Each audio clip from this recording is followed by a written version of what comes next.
The North American continent, the United States, is just has an enormous amount of blessed with natural gas as one of its resources. And a footnote on what Vicky said: fracking has been around since 1947.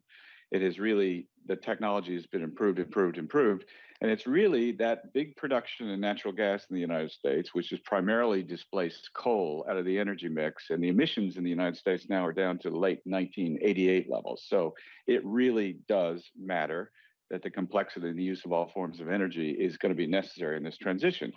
You're right. It's a question of the energy transition that some have laid out so fast. The real question is, can it be affordable? And so that's the mix, and the markets will determine that.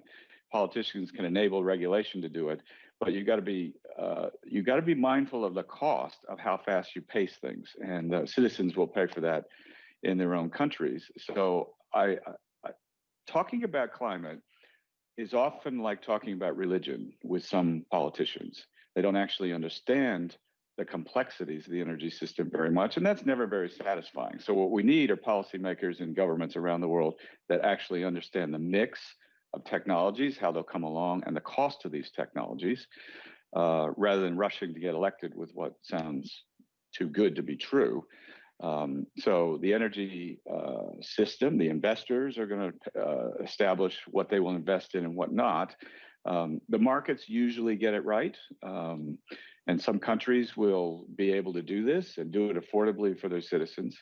Does Joe Biden fit into the category of politicians who do or don't understand those complexities? Well, if you look at the campaign rhetoric around it, I think you have a spectrum in his party. I think he understands it. It can't be as fast. There are some who want to go much faster, and as a politician, he's going to have to balance what some people describe as the far left or the more centrist parts of his party. How he'll do that, I don't know. But he'll have to balance that to come out with his public positions, and then hopefully he'll talk to many people in the industry about, okay, what's possible, what technologies are coming, and what can be done.